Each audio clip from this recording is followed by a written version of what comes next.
So here's what we can take from this. When there is no relief in sight, seek light and truth.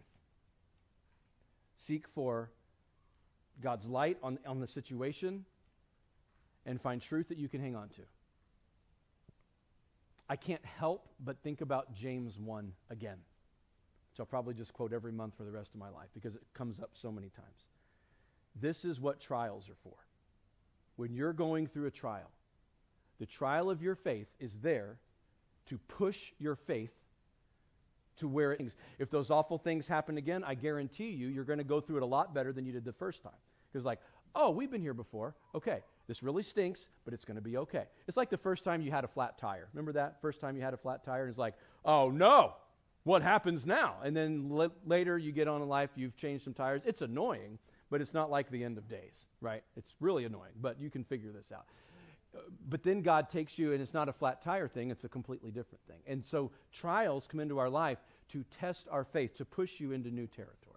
That's why James says to consider it great joy, an opportunity for great joy when your faith is pushed to an area. Now, when your faith is pushed, our first prayer is, God, let's stop this right now. Let's go back to where it was nice. That's what we first say. We say, this is obviously not the will of God because it's painful and the Christian life is wonderful. Doris is laughing because I feel like she may have been here before, right? And that's what we do, isn't it? We say, God, I'm done with this. I'm out of here. And yet that's not what it's supposed to be. I don't consider it an opportunity for great joy. I consider it an opportunity for great frustration.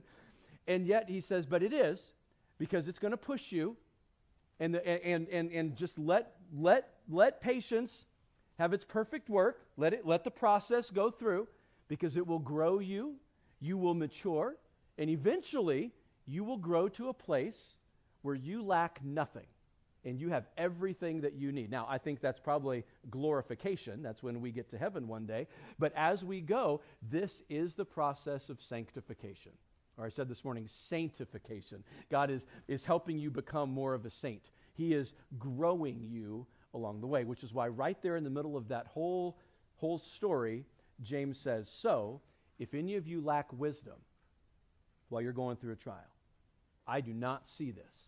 I feel like James might have read Psalm 43 because he's like, if you need some light, if you need some truth, again, God may not take it away. That's prayer number one. God, take it away. When he doesn't. So if you lack wisdom, that's a prayer that God absolutely will answer. In fact, he answers it with a smile. All right? That's not what the text says. He won't upbraid you. He won't say, well, it's about time. No. You're like, there you go. That's what I'm looking for. When you're praying for light and truth in the middle of all that. Because then, now, God has given you the wisdom that you need to go through this thing. Yeah, it would be better. Wouldn't it be better if we just got rid of it altogether? Maybe. But I'll bet we could probably go around and talk about horrible trials that we faced, that God gave you the grace to go through it. And now looking back, I wouldn't trade that for anything.